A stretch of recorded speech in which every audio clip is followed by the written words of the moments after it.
তাহলে মুসলমানদের সবচেয়ে বড় হাতিয়ারের নাম হলো দোয়া। মুসলমানের সবচেয়ে বড় হাতিয়ার কি? একটু কথা বলে। দোয়া। আমরা বিপদে পড়লে, মুসিবতে পড়লে, ফেঁসে গেলে আমাদের দোয়া চাইতে হবে আমার আল্লাহ পাকের দরবারে। ওগো আমার আল্লাহ, আপনি আমাদের মদদ করুন, আপনি আমাদের সাহায্য করুন, আপনি আমাদের হেফাজত করুন। আমরা আল্লাহর কাছে না বলে আজান হলে মসজিদে না গিয়ে চায়ের দোকানে বসে বসে চোপড়া করি, পেশাব করে পানি না নিয়ে। মুসলমানের ঘরে জন্ম নিয়ে যদি পেশাব করে পানি না নিতে পারলাম, তাহলে কুত্তার আর মানুষের ভিতরে তফাৎটা কি হলো? কিছু মানুষ কুকুর পানি লায় না বলে ও লায় না। কেন গো? না, আমি যদি পানি লই কুকুর দুঃখ পাবে। কুকুর দুঃখ পাবে তো তোর কি হয়েছে? না, কুকুর লায় না, আমি যদি লই কুকুর কষ্ট পাবে যে ভাই আমি লই না তুই লইস ভাই। কুকুর চলে না পাক গায়ে, গরু চলে না পাক গায়ে, পশু চলে না পাক গায়ে, ছাগল চলে না পাক গায়ে। ও কলিজা টুকরা, মানুষ তো কুকুর ছাগলের চেয়ে ভালো।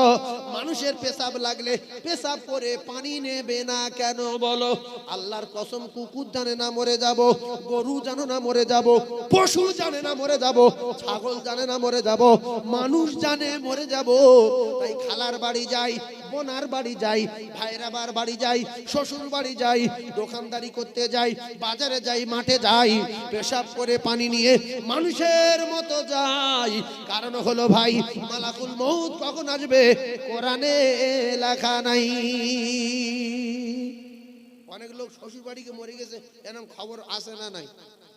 অনেক লোক ভাইরাবার বাড়ি খেদিকে দুটো ডিম বেশি খেয়েছে, চারটে গোশ বেশি খেয়েছে, লাস্টে ভাড়া ভাই দই দিয়েছে এক গামলা, বলছে তুমি আগে এক ডিশ করে খেতে, এক দই এক প্লেট খেয়ে নাও। খেয়ে নিল, কিন্তু ওসিলা হচ্ছে ওখানে ওর মৃত্যু হবে যে কোনো ওসিলায়, ওখানে মরে গেল। লোকে বলছে দই চাপ করে খেয়েছে বলে কাকা মারা গেছে।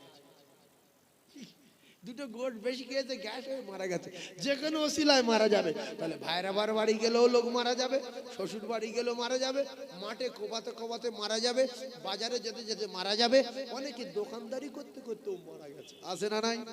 তাহলে দোকানদারি করতে করতে মারা যায়, শ্বশুর বাড়ি মারা যায়, বোনার বাড়ি মারা যায়, মাঠে মারা যায়, হাঁটতে হাঁটতে মারা যায়।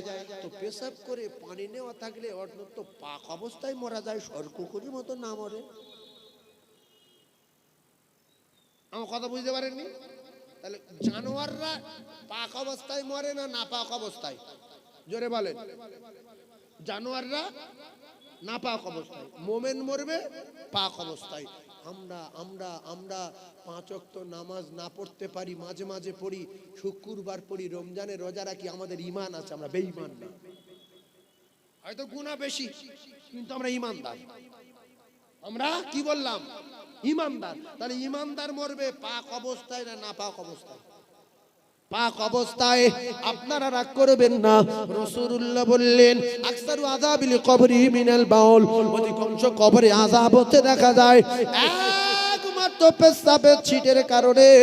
আল্লাহর নবী বলেন তোমরা যদি কবরে আযাব থেকে নাজাত পেতে চাও, পেশাবের ছিটে থেকে সাবধান হয়ে যাও। ও জ্ঞানী ভাইরা, ও শিক্ষিত ভাইরা, ও মায়েরা বুনা বেটিরা, আকসারু আযাবিল কবরি মিনাল বাউল, আল্লাহ রাসূল বলেন অধিকাংশ কবরে আযাব হচ্ছে একমাত্র পেশাবের ছিটের কারণে। দুটো পায়ে ধরে বলবো, কুকুর যখন পেশাব করে দেখবেন ও কোমর নিচু করে, খেকি কুকুর, কুত্তার বাচ্চা। এই খেকি কুকুর কোমর নিচু করে না? করে না? আপনারা দেখেননি মেয়ে কুকুর পেশাব করে কিরম করে? দাঁড়িয়ে না পিছনে ঠ্যাং ভেঙে কোমর নিচু করে? কুকুর কিরম পেশাব করে কেউ দেখেনি? ভাই ঠিক বলেছে, ভাই ঠিক বলেছে। ওই দেখেছে, ওই একটা লোক আছে দেখিছে। হ্যাঁ, কুকুর আবার বলবো না, ছেড়ে দেবো। আর একটু বলবো কি? তাহলে তাকবীর দেন, নারী তাকবীর। আরো চিল্লে বলেন নারী তাকবীর। আমার বাবু বলছে হুজুর একটা গজল শুনবো। আমি বলবো পেশাবটা করে নি। এই দেখেন খেকি কুকুর পেশাব করছে বসে, আপনারা জ্ঞানী মানুষ, আল্লাহ পাক আমাদের বলেছে কুনতুম খায়রা উম্মাতিন উখরিজাত লিন-নাস। আল্লাহ আরেক জায়গায় বলেছেন লাকাদ খালাকনাল ইনসানা ফি আহসানি তাকবীম। আমরা কি কুকুরের কাছে শিক্ষা লব না জানোয়ারের কাছে লব? আমরা তো শিক্ষা লিয়েছি নবীর কাছে। তাহলে কুকুর সে নিজে নিজে বুঝেছে আমি যদি দাঁড়িয়ে দাঁড়িয়ে পেশাব করি ঠিকরে পায়ে লাগবে। মদ্দা কুকুর বুঝেছে আমি যদি ঠ্যাং না তুলি, একটা ঠেকনে যদি না ঝাড়ি, তাহলে বুকে এসে লেগে বুক ভিজে যাবে। সেজন্য মদ্দা কুকুর দেখবেন একটা ঠ্যাং তুলে লরির চাকায়, কারু চটে, কারু বাড়ির পর্দায়, ছোট গাছের মাথায়, কোনো গাছের গোড়ায়। জানোয়ার বলতে নোংরা জিনিস গায়ে লাগাবো না। খেকি কুকুর বলছে আমি পেশাব গায়ে লাগাবো না। ছাগল মেয়ে ছাগলগুলো বসে পেশাব করে, কুত্তা বলছে আমি যদি বসে পেশাব না করি ঠিকরে গায়ে লাগবে। ছাগল বলছে আমি যদি কোমর নিচু না করি ঠিকরে গায়ে লাগবে। গাবি গরু বলছে আমি যদি কোমর নিচু না করি উরদ বেয়ে যাবে। আর লেজ যদি উঁচু না করি লেজও ভিজে যাবে। তাই আমি জানোয়ার হতে পারি, পেশাব লেজে লাগবে বলে লেজ উঁচু করি, উরদ বেয়ে যাবে বলে কোমর নিচু করি। আমরা তো সর কুকুরেতে ভালো, আমাদের পেশাব লাগলে কোমর নিচু হবে না কেন বলো? রাসূলুল্লাহ বলেন আকসারু আযাবিল কবরি মিনাল বাউল ওয়া আমার উম্মাত উম্মাতানিরা। আমি রাসূলুল্লাহ জানিয়ে দিলাম অধিকাংশ আযাব হচ্ছে একমাত্র পেশাবের ছিটের কারণে। তোমরা যদি কবরে আযাব থেকে নাজাত পেতে চাও তাহলে পেশাবের ছিটে থেকে সাবধান হয়ে যাও। আমার বাপ দুটো পায়ে ধরে বলছি কুল্লু মুসলিমিনা ইখওয়া। শাম, Syria, Japan, German, Afghanistan, Iraq, Iran, তাম বিশ্বের মুসলমানের ভাই। তাই দুটো পায়ে ধরে বলে যাচ্ছি আজ থেকে শপথ করব যতদিন পেশাব করব জীবনে পানি না নিয়ে একটা কদম তুলবো না। কারণ হলো ভাই মালাকুল মউত কখন আসবে কোরআনে লেখা নাই, যেখানে সেখানে আসতে পারে। মৃত্যুটা পাক অবস্থায় হোক। এই জন্য মৃত্যুর সময় দেখবেন অনেক বুড়ো, অনেক জন, অনেক বুড়ি, অনেক ভাবি, অনেক চাচি, এরা যখন মৃত্যুর যন্ত্রণায় কষ্ট পায়, জিভ বেরিয়ে যাচ্ছে, চোখ বেরিয়ে যাচ্ছে, করে খিঁচে আসছে। কিছু মুখ্য লোক বলে কাকা এরকম করছো কেন বা? আরে কেন খিঁচছে থাক রে বা, ও একটু পানি দে, গালে পানি দে বা, রে পাগলা লোক। ও কলিজার টুকরা ভাইয়েরা আমার, ওই সময় তো ইয়াসিন পড়ার কথা। আল্লাহ রসুল বলেছেন ওই কষ্টের সময় সূরা ইয়াসিন পড়ো আর গায়ে ফুঁক দাও, মৃত্যুর জ্বালা যন্ত্রণা 70 ভাগ দূরে সরে যাবে। কেউ যদি কারোর শত্রু হয় সে যেন ওই যে ব্যক্তি মৃত্যুর যন্ত্রণায় কষ্ট পাচ্ছে সে যেন পেশাব করে পানি না নিয়ে ও যে বিছনায় শুয়ে আছে ওই বিছনায় গিয়ে দাঁড়ায়। পুরানো রাগটা কার উপর আছে? ওর ব্যবস্থা করবেন। ও যখন মৃত্যু যন্ত্রণায় কষ্ট পাবে ছুটে গিয়ে পেশাব করবেন, না লুঙ্গি পেশাব লাগাবেন, লেগিয়ে ও যে বিছনায় যে মাদুরে শুয়ে আছে খিঁচছে ওই সময় গিয়ে মাদুরে দাঁড়াবেন। দাঁড়ালে ফেরেশতারা বলবে আজরাইল অর্ডার দেবে যে কুচে দাও, কোচো। এই জন্য যখন আপনার স্ত্রী মারা যাচ্ছে, যখন আপনার মা মারা যাচ্ছে, আপনার বড় মেয়েটা মারা যাচ্ছে, খুব কষ্ট পাচ্ছে, একটা কথা মেয়েদের বলবেন, গ্রামের মেয়েদের, যে তোমরা যারা আমার স্ত্রী দেখতে আসছো, মায়েরা যারা আমার বড় বোনের দেখতে আসছো, সোনা মায়েরা বোনেরা, তোমরা একটু অজু করে এসো মা। অজু করে করে কলমা শোনাও, কোরআন জানো তো কোরআন শোনাও। ভালো করে বুঝবেন, আপনার বিউজ্জুতি করতে হবে না যে মেয়েরা নাপাক আছো কেউ যেন বাড়ি মতো না ঢোকে, কেউ যেন এই আমার মার কাছে না আসে। অত পাক না পাক বলার দরকার নেই, প্রত্যেকের সম্মান আছে। তাহলে কি বলবেন যে আমার মায়ের কাছে যারা আসছেন আপনারা অজু করে আসেন, কলমা পড়তে পড়তে আসেন। তাহলে যার শরীর অসুস্থ থাকবে, যার শরীর নাপাক থাকবে, সে অজু করতে বললে সে সোজা বাড়ি চলে যাবে, যার কে দরকার নেই, অজু করলে হবে না, তো ফালতু কে দরকার নেই। আমার কথা বুঝতে পারেননি? তাহলে মেয়েরা চলে গেল। আর যদি এই এলান যদি না করেন, নাপাক মেয়েগুলো এসে মাথার ধারে বসে শুধু হাত বুলোবে, আরে খুব ভালো চলে ফের আমাদের বাড়ি যেতে রে আল্লাহ, বাবু তোর খুব কষ্ট হচ্ছে, এ কিন্তু নাপাক। এই নাপাক মেয়ে আরো খিঁচবে, বলে ছগিনার মা যখন মাথায় হাত দিয়েছে বু তখন জাম দিচ্ছে, মনে হচ্ছে কিছু বলবে বলবে এরকম করছিল না, সঙ্গে সঙ্গে শাস্তি হচ্ছে, এ নাপাক। ফেরেশতারা পাক না নাপাক? বহুত মেয়ে বলে আমি যখন মাথায় হাত দিচ্ছি তখন ঠিক ঢুকছে, মনে হচ্ছে আমার সঙ্গে কিছু বলবে। এই কথা ঠিক না ভুল? তাহলে আপনার মা যখন মারা যাবে, আপনার স্ত্রী যখন মৃত্যু শয্যায় শায়িত হবে, দরজায় দাঁড় করিয়ে দেবেন ছেলের বা বৌমার বা আপনার স্ত্রীর বা আপনার বড় মেয়ের, যে তোর মার কাছে যারা দেখতে আসছে গ্রামের মেয়েরা, একটা এলান তুই করবি, এখানে আল্লাহর পবিত্র ফেরেশতারা আসে, ফেরেশতারা বেগুনা মাসুম, এখানে কোনো ভাবি কোনো চাচি বিনা অজুই যেন না আসে। সম্মান সবার থাকলো না গেল? থাকলো, ভালো কথা। এবারে অজু করে মায়েরা তোমরা যারা কলেমা জানো কলমা পড়তে পড়তে এসো। আমার মা কলমা শুনুক, লা ইলাহা ইল্লাল্লাহু মুহাম্মাদুর রাসূলুল্লাহ সাল্লাল্লাহু আলাইহি ওয়াসাল্লাম। যদি এর কলমা শুনে মায়ের স্মরণে এসে মা যদি ওই সময় পড়তে পারে, তাহলে এদিকে বুড়ুমি করবে, যে মানুষটা আর 1 মিনিট বাকি আছে মারা যাবে, তার টুটি ধরে আমার চিনতে পারিস, আমি চিনতে পারি, আমি ছোটবর মা, এই দেখ আমি ছোটবর মা। আরে কলমা পড়া জাতির কলঙ্ক নারী, ওই সময় কেউ কারো চিনবে? 5টা ফেরেশতা জাহান্নামের আগুনের রড নিয়ে আসছে।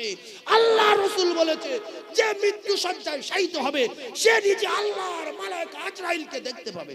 তুই কি বলবি আমি চিনতে পারি, আমি ছোটবর মা, আমি ছোটবর মা। একটু চিনি খাবে, এই আপেল নিয়ে খাবে, বলে আপেল নিয়ে গালে বোধ ঢুকে গেল, নলি বেঁধে গেল, দম ফুটায় মরে গেল। হয় না, হয় না? সেজন্য প্রত্যেকে আমি সকলের হাত জোড় করে বলছি, আপনি মুরব্বী, আপনার মৃত্যুর সময় কোনো নাপাক লোক যেন বিছনায় না ওঠে, নাম্বার 1। আর একটা কথা মাথায় রাখবেন কাকা, বিছনায় পড়ে ছোটকাচ্ছে মৃত্যু হয় না।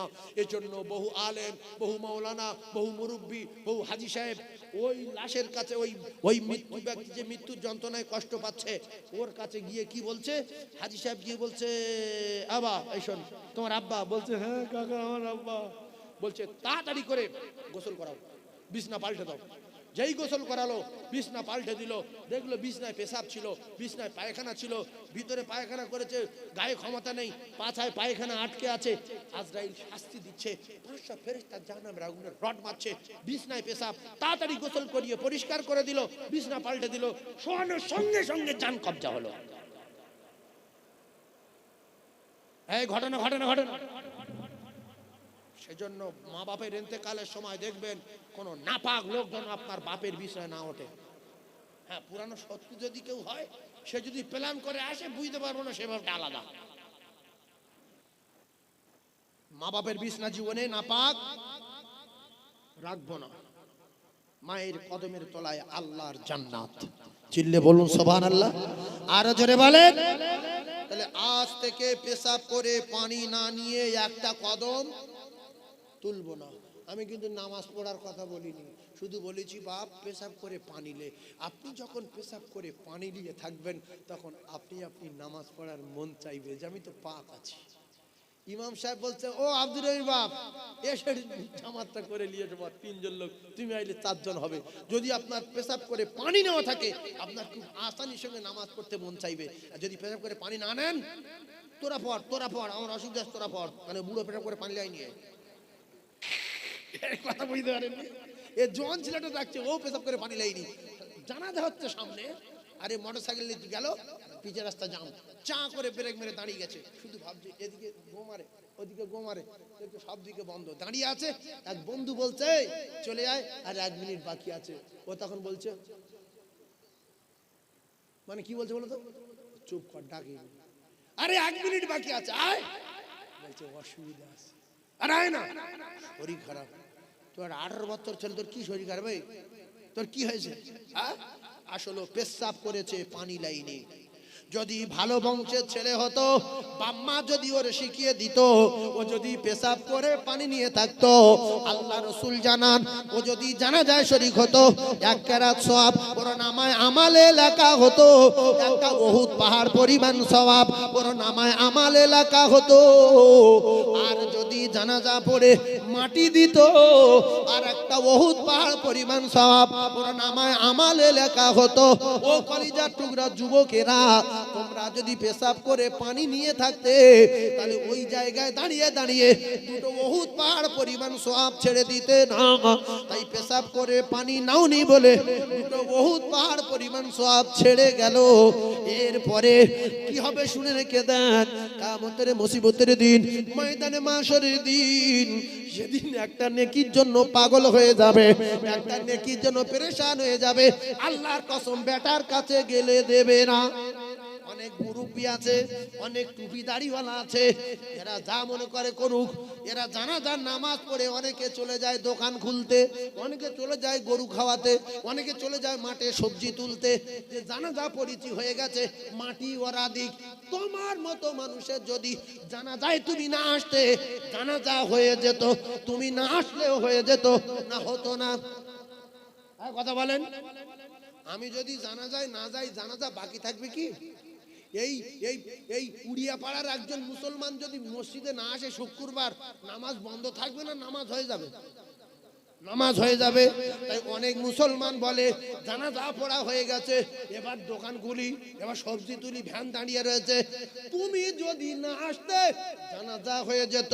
যেহেতু সওয়াবের আশায় এসেছো বাপ, তাহলে জানাজা পড়েছো, একটা উহুদ পাহাড় পরিমাণ সওয়াব পেয়েছো। আল্লাহর কসম রাসূলুল্লাহ জানান, যদি মাটি দেয় তাহলে আরেকটা উহুদ পাহাড় পরিমাণ সওয়াব তার নামায় আমলে লেখা হয়। জোরে বলো। অনেক লোকের জ্ঞান গম্যি কম, এ নিজে যাবে জাহান্নামে, অন্য লোকের নিয়ে যাবে জাহান্নামে। যদি জানাজা পড়ার সময় আপনি 5টা বন্ধু নিয়ে আসতে পারেন, 5টা বন্ধু যদি জানাজা পড়ে, আপনি 5টা উহুদ পাহাড় পরিমাণ সওয়াব পাবেন, ওদের সওয়াবটা আপনি পাবেন। এই 5 জনকে নিয়ে যদি মাটি দেওয়াতে পারেন, ফের 5টা উহুদ পাহাড় পরিমাণ সওয়াব আপনি পাবেন। আর এটা না করে অনেক মুসলমান দেখা যায় জানাজা পড়ে একজনের মাটি দেওয়া দেওয়া ভাব আছে দিলের ভিতরে, তার বলতে চল ওরা মাটি দিক, আমরা দোকানে যাই একটু চা খাবো, আর ওজন ডেকে নিয়ে চলে যায়। আছে না? না, এ তখন দেখছে কাকার মোটর সাইকেল আছে, আর চা দেবো বলছে, তা উঠি। আরেকজন বলছে মাটি দিবিনি, বলছে তোরা দে, আমরা কাজ আছে। এরকম মুসলমান আছে না নাই? সেজন্য আমার যদি খুব ব্যস্ত থাকে, আমার যদি নেকির দরকার না থাকে, আমি জানাজা পড়ে চলে যাব, কিন্তু কারু ডেকে নিয়ে যাব না। মসজিদে অনেক সময় সুন্নত পড়ছে লোক, আর সুন্নত পড়ো না, আমি একটা গল্প বলবো। তোর কি নিধনের গল্প বলা? অনেক সময় বলে লোক সুন্নত আর পড়ো না, আমি একটা গল্প বলবো। গল্প 2 মিনিট পরে বলা যায় না? নামাজ যখন হবে তখন কিসের কাজ? আগে নামাজ। নামাজ ফেলে রেখে কোনো কাজ করা যাবে? জোরে বলেন যাবে? স্ট্রোক হয়েছে, হার্ট অ্যাটাক হয়েছে, কোন রকম নড়তে পারছে, চোখ মিলে তাকাতে পারছে, সাগরে নৌকা ডুবে গেছে, একটা তক্তা পেয়েছে, ওখানে নামাজ পড়তে হবে। যদি সাঁতার দাও, মনে মনে নিয়ত করে চোখ দিয়ে ইশারা করো, পূর্ব পশ্চিম চেনার দরকার নাই। সাগরে কে পূর্ব পশ্চিম চিনবে? যে কোনো একদিকে নিয়ত করে সেখানে ইশারা করে নামাজ পড়তে হবে। ঠ্যাং কেটে গেছে দুটো, বেঁচে আছেন, বডি ভালো, কথা বলতে পারছেন, ও জায়গায় ইশারা করে নামাজ পড়তে হবে। মসজিদে নামাজ পড়ছে, সুন্নত পড়ো না, আমি একটা গল্প বলবো। এরকম লোক আছে না নাই বলে? লোকের নামাজ বন্ধ, কিসের গল্প গো? আল্লাহু আকবার। আল্লাহ আমাদের সঠিক জ্ঞান দান করেন, বলেন আমিন। আর একটু জোরে বলেন আমিন। সব মিলিয়ে একটা কথা, একবার দরুদ শরীফ পড়েন, আমি একটু পড়ি, জটিল একটা তত্ত্ব তুলে ধরবো। দরুদ শরীফ। আল্লাহুম্মা, জোরে বলেন, আসাল্লি আলা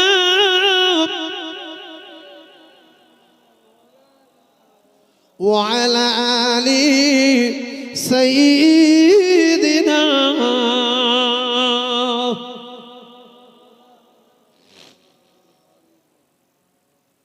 ওগো সেই অপরূপ রূপের আলো আজ মনে জ্বলে গো,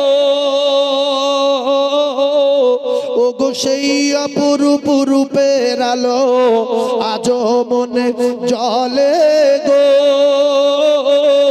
আর সেই সুমধুর স্মৃতির দোলায় ও গো আমার হৃদয়ে দোলে গো।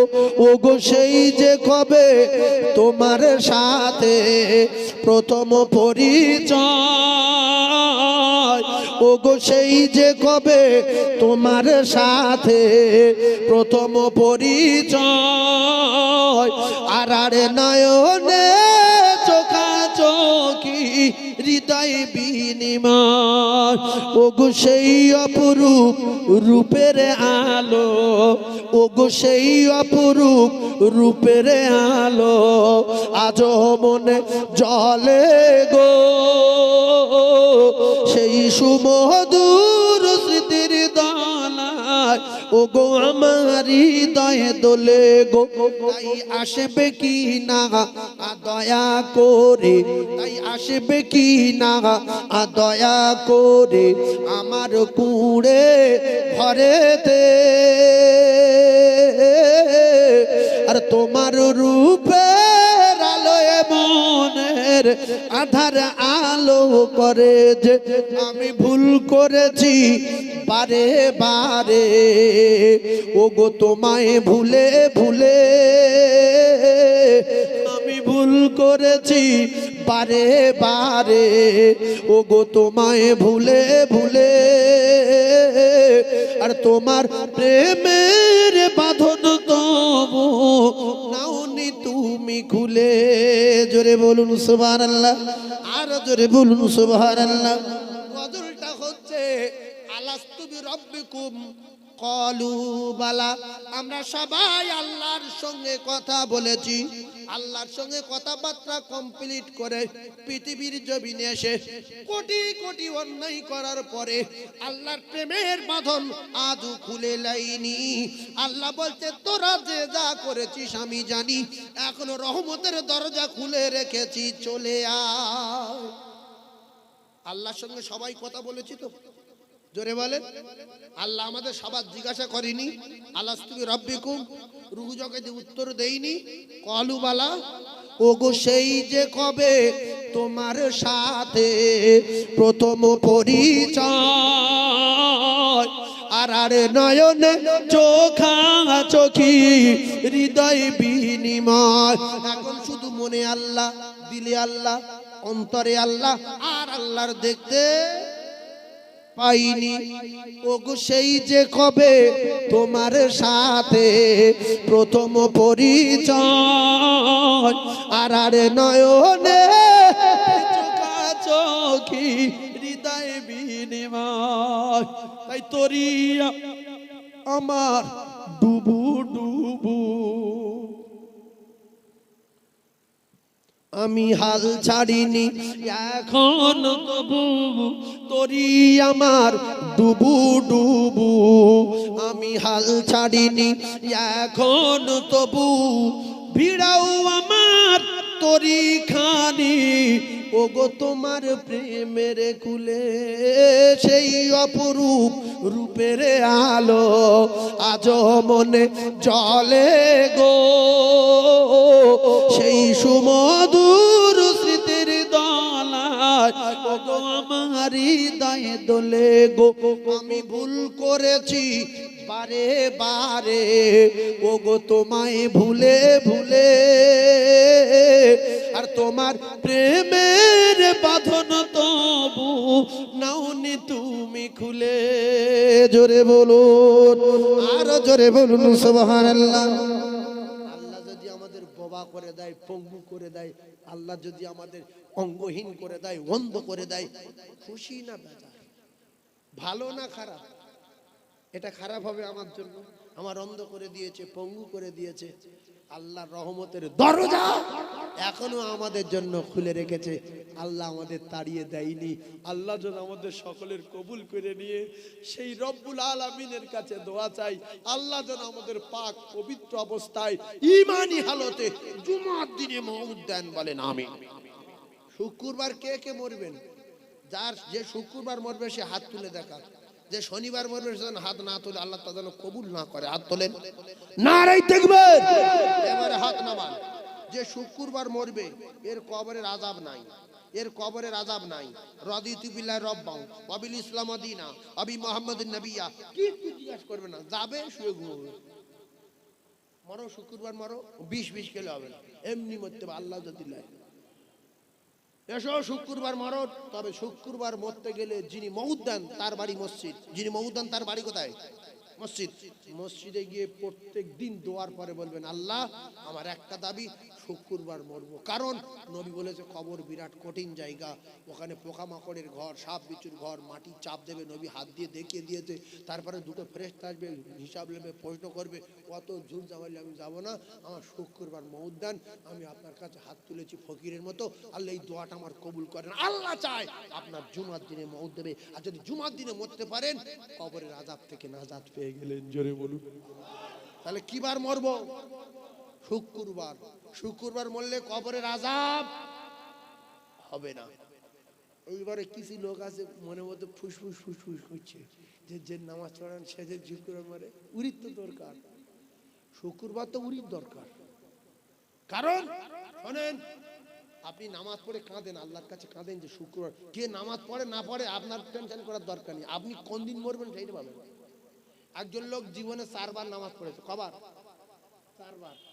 আর শুক্রবার 2 বার, আর রমজান মাসে 2টো রোজা রেখেছে। 90 বছর বেঁচে ছিল। এখন কলমা পড়া ছিল, আর এদিকে 4 বার নামাজ, 2 বার শুক্রবার, রমজান মাসে 2টো রোজা করেছে। সব মিলিয়ে 1 গ্রাম ঈমান আছে। কয় গ্রাম আছে? 1 গ্রাম। আর পাপ আছে 50,000 করোড় কোটি টন। এই পাপ কতটা বল? 50,000 করোড় কোটি টন পাপ। কেন? এক ওয়াক্ত নামাজ কাজা করেছে, 2,88,00,000 বছর জাহান্নামে গেছে। কিন্তু মরার সময় 4 দিন নামাজ, 2 দিন শুক্রবার, রমজান মাসে 2টো রোজা, সব মিলিয়ে ঈমান আছে 1 গ্রাম। এ শুক্রবার দিন মরে গেছে। এ বেঈমান মরেছে না ঈমানদার মরেছে? কথা বলছো বেশ ফেসে গেলুম তো। আমি বলছি কে মরেছে? 1 গ্রাম ঈমান আছে। ঈমানদার মরেছে না বেঈমান? তাহলে এবার খবর নেন।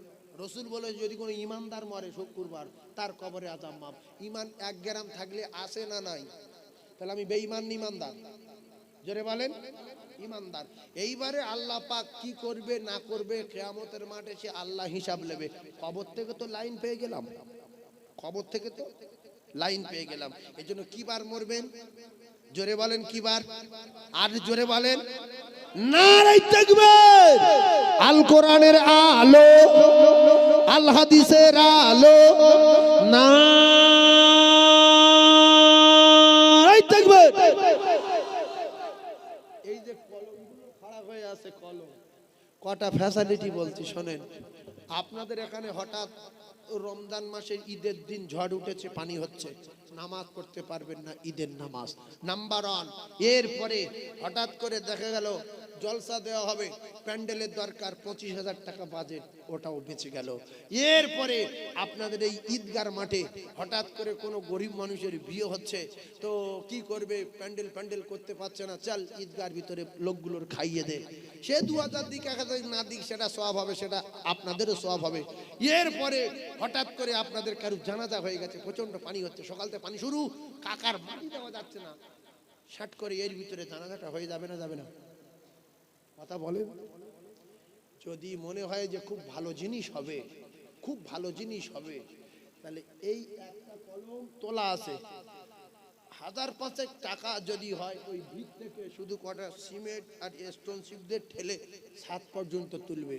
আমি কিন্তু 60টা কলমের একটা মাদ্রাসা করেছি। 50 আর 10 কত? 60।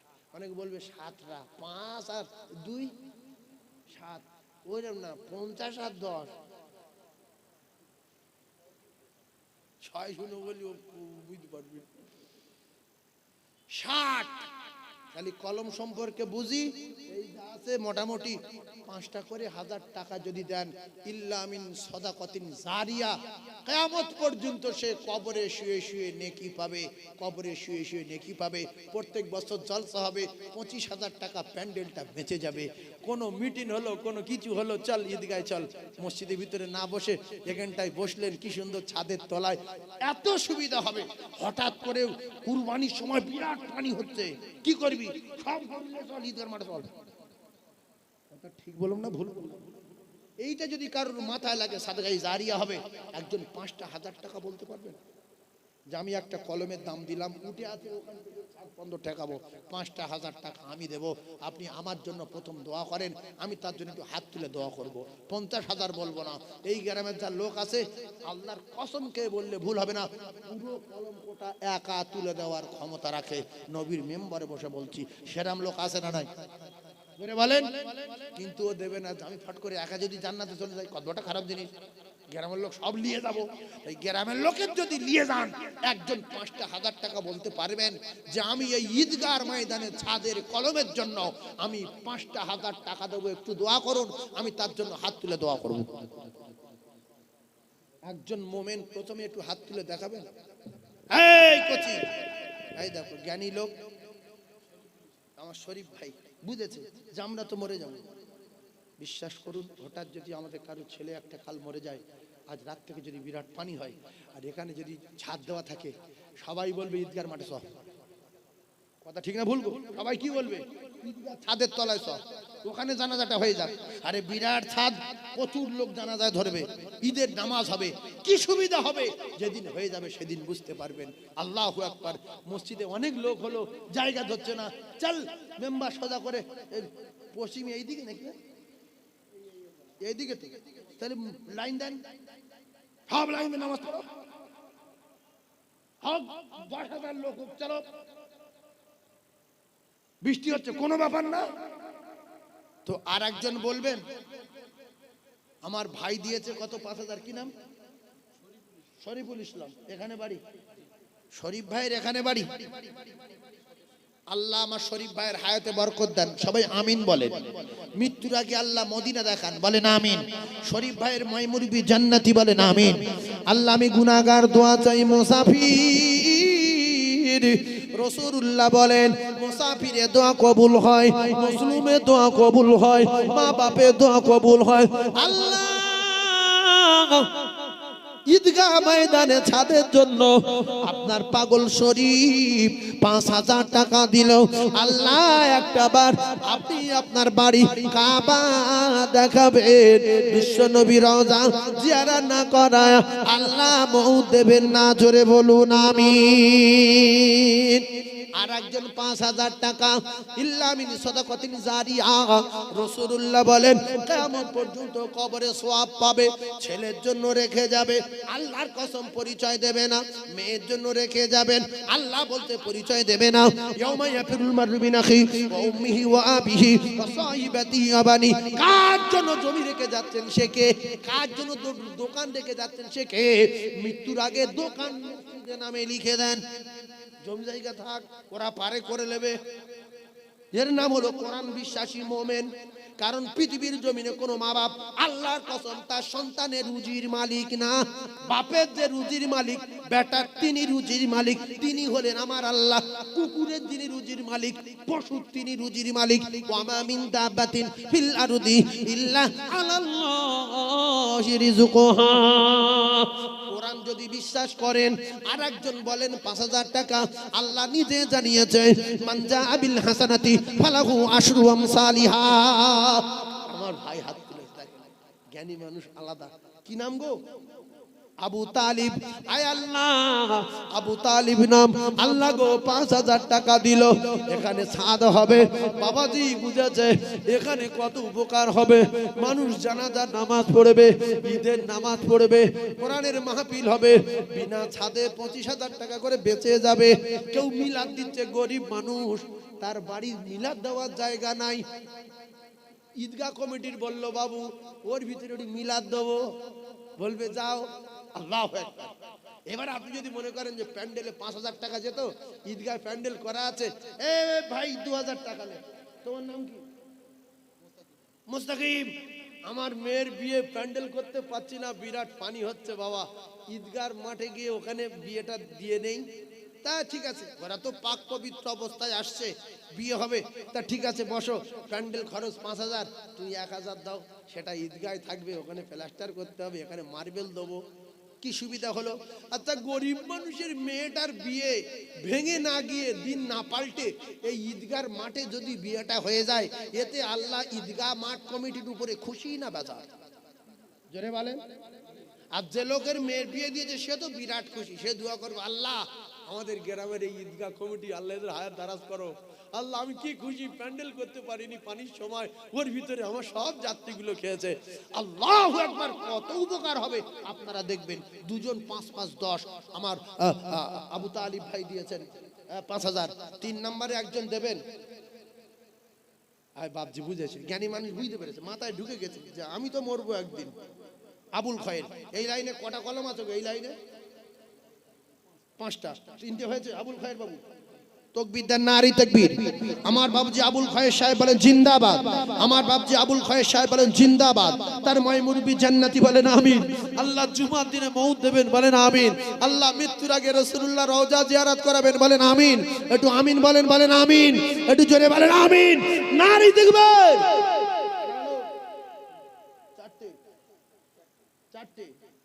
চারটে 5 নাম্বার এই লাইন কভার হয়ে যাবে, 1, 2, 3, 4, 5, আর একটা দেবেন এই লাইনটা। আপনি ভেবে দেখেন যে আমি কি কাজ করছি, আল্লাহর কসম সাদকায়ে জারিয়া। আর রাসূল বলেছে, আল্লাহর কোরআন বলেছে, মান জা বিল হাসানাতি ফালাহু আশরাম সালিহা। তোমরা যদি 1 টাকা দাও, আমি আল্লাহ কথা দিচ্ছি কোরআনে প্রত্যেক টাকায় 10 টাকা ফিরিয়ে দেব। যদি বলে মানি না, কাফের হয়ে মরবে, মুসলমান থাকবে না।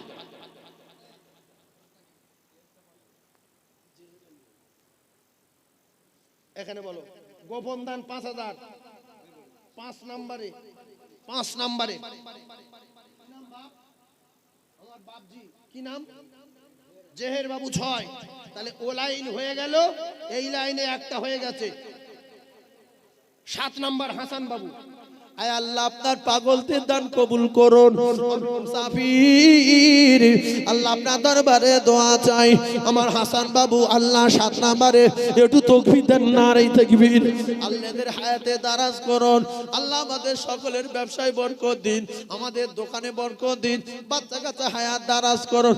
আল্লাহ গো, ঈদের নামাজ পড়বো বলে ভালোভাবে রোদে কষ্ট পাবো না, মসজিদে বারান্দায় দাঁড়াতে হবে না, বর্ষায় কষ্ট হবে না।